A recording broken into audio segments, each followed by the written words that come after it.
Hello అండి అందరికీ. ముందుగా మీ అందరికీ శివరాత్రి శుభాకాంక్షలు. అసలు శివరాత్రి ఎందుకు జరుపుకుంటాం? శివరాత్రి అంటే అసలు ఏంటి అని చెప్పి నేను చెప్తున్నాను. ఇప్పుడు మనకి శివరాత్రి రోజు ఏంటంటే శివపార్వతుల కళ్యాణమైన మూడో రోజున మనం శివరాత్రిగా జరుపుకుంటాం. అసలు శివపార్వతుల కళ్యాణం ఏ విధంగా జరిగింది? అసలు ఏ విధంగా జరిగిందంటే ఒక పెద్ద స్టోరీయే ఉందండి. నాకు తెలిసిన కొన్ని విషయాలు మీకోసం. అయితే ఇప్పుడు శివరాత్రి రోజున మనం ఉపవాసం ఉంటాం. శివుడిని, పార్వతిని పూజిస్తే కోరికలు తీరుతాయంటారు కదా! సో, అలా కూడా ఎందుకు అన్నది కూడా నేను చెప్తాను. ఇప్పుడు మనకి శివరాత్రి శివుడి కళ్యాణం ఏ విధంగా జరిగింది అంటే, హిమాలయ పర్వతాల్లో హిమవంతుడు అనే ఒకతను ఉండేవారండి. ఆయనకి పార్వతీదేవి జన్మిస్తుందనమాట. పార్వతీదేవి పుట్టినప్పటి నుంచి కూడా ఎందుకో శివయ్య అంటే చాలా ఇష్టం అనమాట పార్వతీదేవికి. ఎందుకు అంత ఇష్టం అన్నది తెలీదనమాట. కానీ ఎందుకో తెలీదు, చాలా ఇష్టం. ఎంత ఇష్టం అంటే ఎప్పుడు కైలాసం వంక చూస్తూ శివయ్య గురించి ఆలోచిస్తూ నేను శివయ్యనే పెళ్లి చేసుకుంటాను, నేను శివయ్యతోనే ఉంటాను అనుకుంటూ ఉండేదనమాట. కానీ మన శివయ్య మట్టికి కైలాసంలో తపస్సులో ఉండేవారు అన్నమాట. కొన్ని వేల సంవత్సరాలు తపస్సులో ఉండిపోయారు ఆయన. ఎందుకు తపస్సులో ఉండిపోయారంటే సతీదేవండి, మన శివయ్య మొదటి భార్య అయిన సతీదేవి మరణిస్తారనమాట. సో మరణించినప్పుడు ఇంకా సతీదేవి గురించి ఆలోచిస్తూ శివయ్య అయితే తపస్సులోకి వెళ్ళిపోయారు. ఆ తపస్సులోనే ఉండిపోయారు అన్నమాట. కొన్ని వేల సంవత్సరాలు ఆ తపస్సులోనే మన శివయ్య ఉండిపోయారనమాట.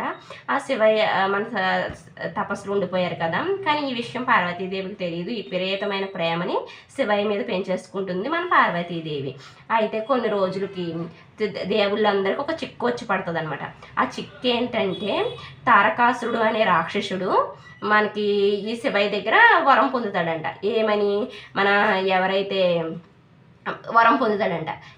ఏం వరం పొందుతాడంటే, మన శివయ్య ఉన్నారు కదా, మన శివయ్య యొక్క తపస్సు చేసి నీకు పిల్లలు ఎవరైతే పుడతారో వాళ్ళ చేతుల్లోనే నా మరణం ఉండాలి, ఇంకెవరి చేతుల్లోని మరణం ఉండకూడదని చెప్పి శివయ్య దగ్గర వరాన్ని పొందుతాడంట.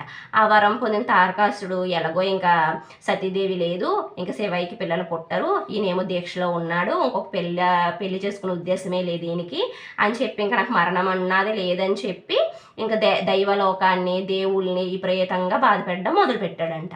అలా మొదలు పెడుతూ ఉండగా ఇంకా ఈ దేవుళ్ళు ఈ బాధను తట్టుకోలేక, ఏంట్రా దేవుడా ఈయనేమో చూస్తే దీక్ష అని కూర్చున్నాడు, ఓ పక్కన చూస్తేనే మీ తారకాసుడు మన తాట తీస్తున్నాడు అని చెప్పి బాధపడి ఒక ఉపాయం ఆలోచించారంట. ఆ ఉపాయం ఏంటంటే, మన పార్వతీదేవికి ఏమో శివయ్య అంటే చాలా ఇష్టం కాబట్టి పార్వతీదేవికి శివయ్యకి కళ్యాణం చేస్తే ఒక పిల్లలు పుడతారు, ఆ పిల్లలు పుడితే కనుక తారకాసుడు చనిపోతాడు అని చెప్పి పార్వతీదేవి యొక్క విషయాన్ని మన నారదుడు ఉన్నాడు కదండి, నారదుడు వెళ్ళి పార్వతీదేవి తండ్రికి ఇలా నీ కూతురికి శివయ్య అంటే చాలా ఇష్టం, వెళ్ళి పెళ్లి చెయ్యి అని చెప్తాడంట.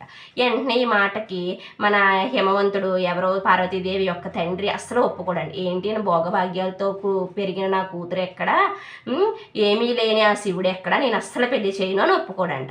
ఒప్పుకోపోయేసరికి కానీ పార్వతీదేవికి శివయ్య అంటే విపరీతమైన ఇష్టం కదా, లేదు నేను చేసుకుంటే శివయ్యనే చేసుకుంటాను, లేకపోతే నేను ఇంకెవ్వరిని పెళ్లి చేసుకోనని చెప్పి పట్టుకుని కూర్చుంటుందంట. ఇంకా హిమవంతుడు చేసేది ఏమీ లేక పార్వతీదేవిని తీసుకుని కైలాసం వెళ్తాడంట. కైలాసం వెళ్ళేసరికి ఏమైంది, మన శివయ్య ఏమో తపస్సులో కూర్చుండిపోయి ఉన్నాడు కదా, వీళ్ళు వచ్చిన విషయం కూడా ఆయన పట్టించుకోలేదంట. పట్టించుకుంటే ఇంకా శివయ్యని చూస్తూ ఆ పార్వతీదేవి అలా ఉండిపోయిందంట. కొన్ని సంవత్సరాలు గడిచినాయంట. ఇంకా హిమవంతుడు చూసి అమ్మ పార్వతి, ఈయన చూస్తే కళ్ళు తెరిసిలా లేడు, ఎప్పుడు కళ్ళు తెరుస్తాడు, నిన్ను ఎప్పుడు పెళ్లి చేసుకుంటాడు తల్లి, నడే వెళ్ళిపోదాం మనము హిమాలయాలకి అని చెప్పి అంటాడంట. కానీ పార్వతీదేవి అంటదంట, లేదు నాన్నగారు, ఎప్పుడైతే ఈయన కళ్ళు తెరుస్తారో, ఎప్పుడు పెళ్లి చేసుకుంటారో అప్పుడే పెళ్లి చేసుకుంటారు, లేకపోతే నా జీవితం ఈయన చూస్తూ ఇక్కడే గడిపేస్తాను, మీరు వెళ్ళిపోండి అంటదంట. ఇంకా హిమవంతుడు కూడా సరేలే అని చెప్పి తన హిమాలయ పర్వతాలకి పార్వతీదేవిని కైలాసాన్ని వదిలేసి హిమాలయ పర్వతాలకు వెళ్ళిపోయాడంట. ఈ హిమాలయన్ పర్వతాలకు వెళ్ళిపోతే పార్వతీదేవి ఆ శివయ్యని చూస్తూ ఆయనకి సేవ చేసుకుంటూ అలా కైలాసాన్ని ఉండిపోయిందంట. ఇది చూసిన దేవుళ్ళు మళ్ళీ షాక్ అయ్యారంట. ఇదేంటిది, మళ్ళా మనకు తారకాసుడు ఏమో హింసలు పెట్టేస్తున్నాడు, చూస్తే ఇద్దరు కూడా తపస్సు చేసుకుంటూ కూర్చున్నారు కైలాసాన్న, ఈ సమస్య ఎలా పరిష్కరిద్దామని చెప్పి మన్మధుడు ఉన్నాడు కదండి, మన్మధుడికి ఈ పని ఉపయోగిస్తాడంటే, ఏమని, శివుడి మీద నీ యొక్క మన్మథ బాణాన్ని వెయ్యి, ఆ మన్మథ బాణం వల్ల పార్వతి మీద ప్రేమ కలుగుతుంది, వెంటనే పెళ్లి చేసుకుంటారు, వెంటనే పిల్లలు పుడతారు, మన సమస్య తీరిపోతుందని ప్లాన్ వేసి వెంటనే మన్మధుడిని తన భార్య అయిన రతీదేవిని ఇద్దరిని కలిపి కైలాసానికి శివయ్య దగ్గరికి పంపిస్తారంట. పంపించిన తర్వాత శివయ్య దగ్గర కైలాసానికి పంపిస్తారు కదా. పంపించిన తర్వాత మన మన్మధుడు ఏం చేశాడు, తన మన్మథ బాణాన్ని శివయ్య మీద వేసాడు. శివయ్య మీద వేయగానే మన్మథ బాణానికి పడే ఇతనేంటండి ఆయన వెంటనే కోపం వచ్చిన తపస్సుని భగ్నం చేస్తావా నువ్వు అని చెప్పి మూడో కొన్ని తెరిచాడు. మూడో కొన్ని తెరియగానే మన్మధుడు భస్మం అయిపోయాడు. ఇంక ఈ బాధని తట్టుకోలేక రతీదేవి ఏం చేస్తుంది, ఎవరు మన్మధుడు భార్య నా భర్తను చంపేశాడు అని చెప్పి ఏమీ చేయలేక కోపంతో పార్వతీదేవి వంక చూసి, నీ వల్ల ఇదంతా జరిగింది కాబట్టి నువ్వు ఎప్పటికీ తల్లివి కాలేవు, నువ్వు ఎప్పటికీ తల్లివి కాలేవు అని శాపం ఇచ్చేస్తుంది.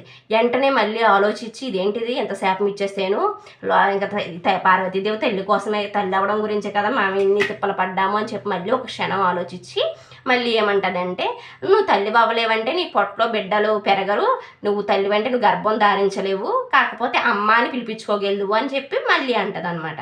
అనేసి ఎడుతూ తన స్థానానికి వెళ్ళిపోతుంది రతీదేవి.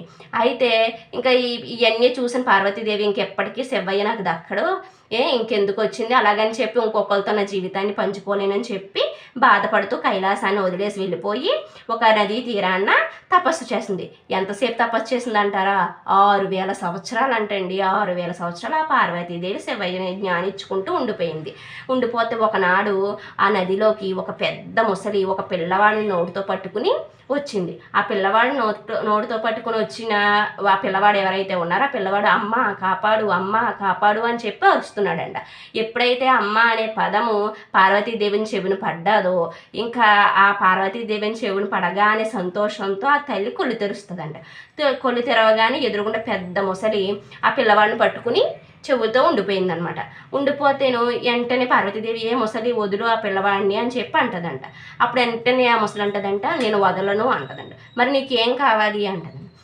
నాకా అయితే నువ్వు 6000 సంవత్సరాలు తపస్సు చేసావు కదా మీ శివుడు కోసం, ఆ తపస్సు ఫలితాన్ని నాకు ఇచ్చేయి అంటదంట. వెంటనే పార్వతీదేవి ఒక్క నిమిషం కూడా ఆలోచించకుండా సరే తీసుకో అంటదంట.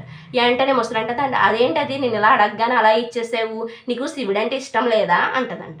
అప్పుడు వెంటనే పార్వతీదేవి అంటదంట, నాకు శివుడు అంటే చాలా ఇష్టం, ఎంత ఇష్టం అంటే మరొక 60,000 సంవత్సరాలు తపస్సు చేయగలడంత ప్రేమ నాకు ఉంది శివయ్య మీద.